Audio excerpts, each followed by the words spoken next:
Welcome back नाज़रीन, clinic online में दोबारा खुशामदीद कहता हूँ। जिन व्यूअर्स ने अभी अभी ज्वाइन किया उनको बताता चलूँ, आज हम बात कर रहे हैं नाक के मसाइल। नाक का ताल्लुक़ हमारे माशरे में इज़्ज़त से जोड़ा जाता है, नाक कटना, ऊंची नाक। लेकिन हम जो बात कर रहे हैं वो है नाक की सोजिश, जिसको हम राइनाइटिस कहते हैं। और ख़ुसूसन आज हम बात कर रहे हैं एलर्जिक राइनाइटिस की, क्योंकि डस्ट एलर्जिक बहुत लोग होते हैं, मुख्तलिफ एलर्जीज़ होती हैं। इस वाले से हमारे साथ मौजूद हैं डॉक्टर खालिद महीदा साहब, associate professor of department ENT surgery, Ziauddin university hospital से उनका ताल्लुक़ है। डॉक्टर साहब मुल्तान से कॉलर मौजूद हैं, उनको भी शामिल गुफ्तगू करते हैं। ब्रेक में मिसेज़ हामिद थी, अब हमारे साथ मौजूद हैं। अस्सलाम वालेकुम। जी, ताहिर बोला मुल्तान से। जी ताहिर साहब, खैरियत से हैं? सर अल्लाह का शुक्र, मैं बिल्कुल ठीक ठाक हूँ जनाब। सर ऐसा है कि मुझे 15 साल से एलर्जी का प्रॉब्लम है और मैं मुझे डॉक्टर मुख्तलिफ टाइप की है एंटीहिस्टामीन दे देते हैं, जिसको मैं विद इन अ वीक जो है ना 1 या 2 टेबलेट ले लेता हूँ। लेकिन मेरे साथ ये हुआ कि 15 साल से यूज करने की वजह से अब मुझे जो ना कभी बैक का पेन हो जाता है या फिर मुझे मेमोरी इफेक्ट करती है। ओके, तो काइंडली डॉक्टर साहब से ये चीज चेक करके बताइए कि ये आपकी उम्र कितनी है ताहिर साहब? सर मैं 40 ईयर्स का हूँ। 40 ईयर्स की। मेमोरी मतलब किस तरह से आपको लगता है कि आपकी डिस्टर्ब हो रही है? वो ऐसा होता है कि पहले जब मैं जो है ना वो यंग एज में या फर्दर एज में ऐसा होता था कि अगर मैं कोई चीज़ याद करता था या कोई चीज़ तो वो इजीली मुझे जो है ना वो डाइजेस्ट हो जाती थी, बाद में भी याद रहती थी। अब ये है कि वो कुछ देर के बाद 15 मिनट के बाद 20 मिनट के बाद उस चीज़ का जो है ना वो इम्पैक्ट ही नहीं मेरे सामने क्या ये बहुत ज़्यादा हो रहा है आपके साथ? जी ज्यादा होने लग गया, पहले कम था बस ऐसे ज्यादा होने लगा। अच्छा, ये अब मुझे चेक करना पड़ेगा डॉक्टर साहब से कि क्या इन दवाओं का कोई ऐसा साइड इफेक्ट है जिससे आपको ये मेमोरी प्रॉब्लम हो रहा है, या ये एक नॉर्मल? ठीक है, अभी डिस्कस कर लेते। जी ठीक है, मैं एक बैकिक और दूसरा मेमोरी। ठीक है, बैक केक। आपका वजन कितना है? मेरा वजन मेरा 80 kg। 80 kg। और हाइट कितनी है? जी हाइट 6 फीट। 6 फीट, ठीक है जी। एक और कॉलर हमारे साथ इस वक्त। देखा आपने पाकिस्तान में कितनी एलर्जी है। रावलपिंडी से हैं नदीम साहब। अस्सलाम वालेकुम नदीम साहब। से बोल रहा हूँ।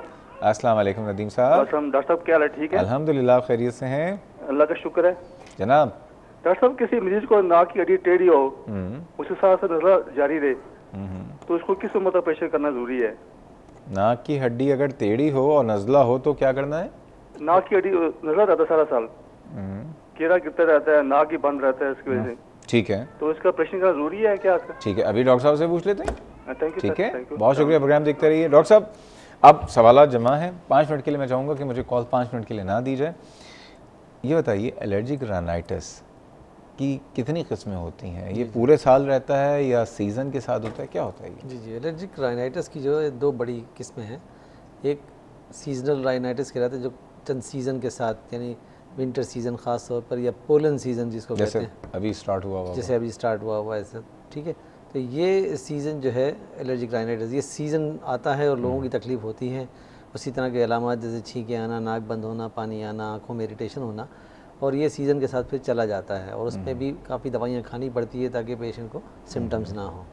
एक होता है पेरिनियल राइनाइटिस, वो पूरे साल जारी रहता है और उसकी वजह कोई ना कोई घर में या काम की जगह पे या अपने माहौल में जहाँ इंसान रहता है, कोई ना कोई एक वजह ज़रूर होती है। जो कॉमनेस्ट जो वजह है वो है डस्ट, और डस्ट के अंदर एक पाया जाता है एक कीड़ा जिसको हाउस डस्ट माइट कहते हैं।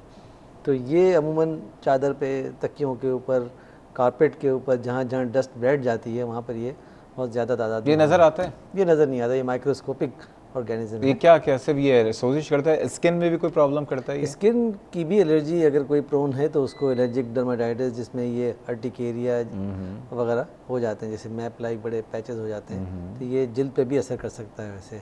ओके, तो एक तो ये वजह है। या घर में कोई जानवर है, परिंदा है, तो उसके जो पर झड़ते हैं या बाल झड़ते हैं, उससे भी लोगों को एलर्जी होती है। अच्छा, दूसरी बात, हमारे आपको पता है शहरों में जो ट्रैफिक है उसमें फ्यूम्स निकलते हैं। जी जी, वो लोग जो कि सेंटर ऑफ द सिटी में रहते हैं, वहाँ पे बसेस का धुआं, गाड़ियों का धुआं जो मौजूद होता है, क्या उससे भी एलर्जिक राइनाइटिस या पेरिनियल राइनाइटिस हो सकता है? वो पोल्यूशन जो है वो बेसिकली नाक की चुभन या इरिटेशन का बायस ज़्यादा हो सकता है। एलर्जी हो सकता है किसी एक कंपोनेंट से, जैसे पेट्रोलियम प्रोडक्ट है या डस्ट है, उससे हो सकती है। लेकिन उससे वर्स्ट हो सकती है? उससे वर्स्ट हो सकती है, क्योंकि खुली जगह में ज़रा वेंटिलेट इंसान आसानी से करता है। अच्छा, अब एक काम करते हैं डॉक्टर साहब, ताहिरा साहिबा का, मिसेस ताहिरा साहिबा का सवाल था, 15 साल की इनकी, नहीं सॉरी, मिसेस हामिद साहिबा का सवाल था, 13 साल की इनकी साहबजादी साहब हैं जी जी। और फरवरी से उनको नज़ला शुरू हुआ, सांस में भी तकलीफ़ होती है और क्या कहते हैं, क्या करें आप ये बताइए। देखिए नज़ला तो मैंने आपको बताया कि घर और उसके माहौल, नाक ब्लॉक भी रहती है, नाक ब्लॉक भी रहती है, ये भी एक अलामत है एलर्जी की। लेकिन एलर्जी आपको मालूम है कि एक केमिकल प्रोसेस है जो टिश्यू में होता है और वो एक डेफिनेट प्रोसेस है और उसमें आपको पता होता है कि कोई ना कोई चीज़ है, जैसे डस्टी एनवायरनमेंट है या जो जो वजूहात बताई हमने, सीज़न है, तो उससे रिलेटेड होना ज़रूरी है, उससे ताल्लुक़ होना ज़रूरी है, जब जाके हम असाइन करते हैं कि एलर्जिक राइनाइटिस है। इनको चाहिए कि अपनी बेटी का मुआयना करवाएं। और दूसरा एक इम्पॉर्टेंट जो एक इम्पॉर्टेंट डिजीज़ है जिसको हम वेज़ोमोटर राइनाइटिस या इंट्रिंसिक राइनाइटिस कहते हैं, क्या चीज़ होती है? ये स्ट्रेस की वजह से, ज़हनी दबाव की वजह से और परेशानी के आलम में, या फटीग यानी इंसान बहुत थक जाए और उसकी न्यूट्रिशन और ये सारी चीज़ें कम हो, खाना पीना प्रॉपर ना हो, तो उसमें भी इसी किस्म की अलामत होती हैं जो एलर्जिक राइनाइटिस में होते हैं।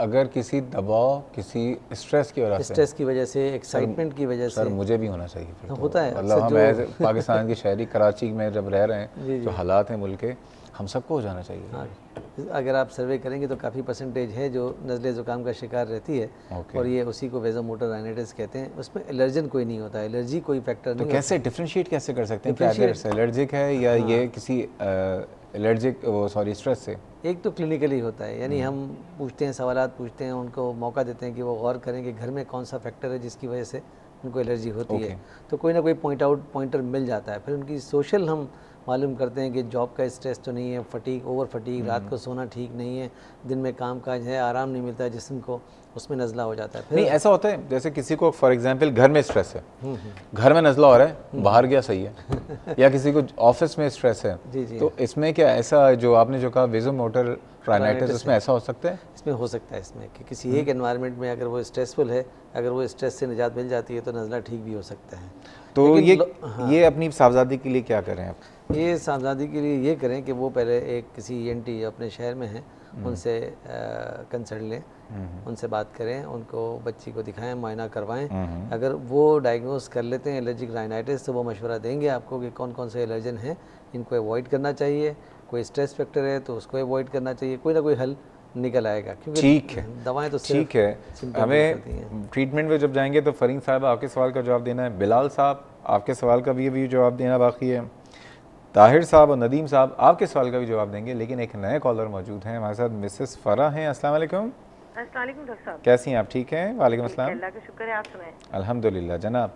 जी, मुझे ये पूछना था कि इस विंटर में तो होता है ये नज़ला ज़ुकाम, और ये जो गर्मियों में भी छींकें आनी शुरू हो जाती हैं और उसके बाद फिर नाक से पानी, आंखों से पानी। जी जी, तो ये भी ये नाक की एलर्जी का है? जी जी, ये एलर्जी कंडीशन ही है जिसमें आपको नाक से पानी आ रहा है, आंखों से पानी आ रहा है, छींकें आ रही हैं। हाँ, और खुसूसन ये जो मौसम बहार है, सीजनल, ये जो हमारा बाहर का सीज़न है, इसमें पोलन भी होता है। ठीक है, तो सवाल क्या है आपका जनाब? सवाल मैं यही पूछना चाहती हूँ कि नाक की एलर्जी के लिए क्या मतलब इसकी मेडिकेशन इसकी क्या हो सकती है? ठीक है, अभी हम ट्रीटमेंट पे आ रहे हैं ना, तो उस पर हम बात करेंगे। डॉक्टर खालिद मईदा हमारे साथ हैं, आप सबके सवाल का जवाब मिलेगा अभी, लेकिन जा रहे एक छोटे से ब्रेक में, हमारे साथ रहिएगा।